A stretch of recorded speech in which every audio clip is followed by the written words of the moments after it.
Catering వాళ్ళు చేసే రసం చూపిస్తానండి. 2 టేబుల్ స్పూన్ల కందిపప్పు, తర్వాత 3 టమాటాలు, కొంచెం కరివేపాకు, 1 టీ స్పూన్ ధనియాలు, హాఫ్ టీ స్పూన్ కూడా కాదండి, పావు టీ స్పూన్ కంటే కొంచెం ఎక్కువనే మిరియాలు, హాఫ్ టీ స్పూన్ జీలకర్ర, తర్వాత ఒక 3-4 ఎండుమిరపకాయలు. ఇవన్నీ దీంట్లో వేసేసుకోండి. ఇందులో గ్లాస్ నీళ్ళు పోసేసి కుక్కర్ స్టవ్ మీద పెట్టేసి 2 విజిల్ వచ్చేదాకా చేద్దామండి. తర్వాత చల్లగైనాక చూద్దాం.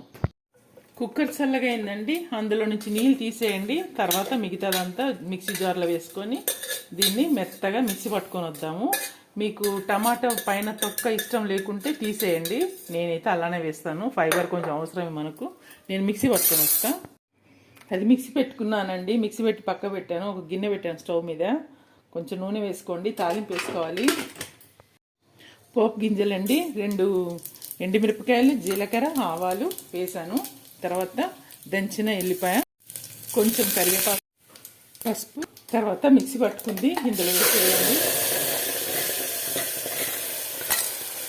ఒకసారి కలిపేసుకోండి. ఇందులో చింతపండు రసం వేయండి. సరిపడిన నీళ్ళు పోయండి.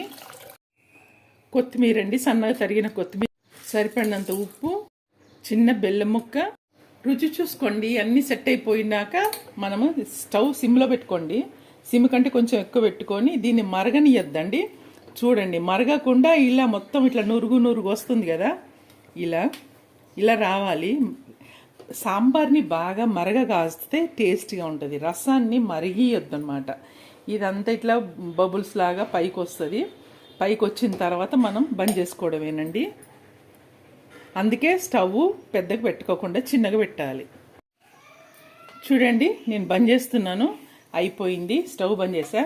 ఇప్పుడు నేను గిన్నెలకు వేసేసుకుంటాను. ఇగో ఇలా ఉండాలండి. పైన ఇలా ఉంటే బాగుంటుంది. బాగా మరగ్గాస్తే ఏమవుతుందంటే దానిలో ఫ్లేవర్ అంతా వెళ్ళిపోతుంది అనమాట. మంచి సువాసన గల ఈ రసాన్ని చాలా బాగుంటుంది. ఇది మీరు చేసుకోండి, చూడండి ఎలా వచ్చిందో చెప్పండి. మీరు చేసుకొని కామెంట్లో పెట్టండి ఎలా ఉంది. క్యాటరింగ్ వాళ్ళు ఇలానే చేస్తారండి, ఈజీగా అయిపోతుంది మనకి, పెద్ద పని కూడా ఉండదు. మీరు చేసుకొని ట్రై చేసి నాకు చెప్పండి ఎలా ఉందో. ఓకేనా? మరి లైక్ కొట్టండి, షేర్ చేయండి, సబ్స్క్రైబ్ చేసుకోండి. బాయ్. ఇంకో వంటలో కలిసేంత వరకు బాయ్.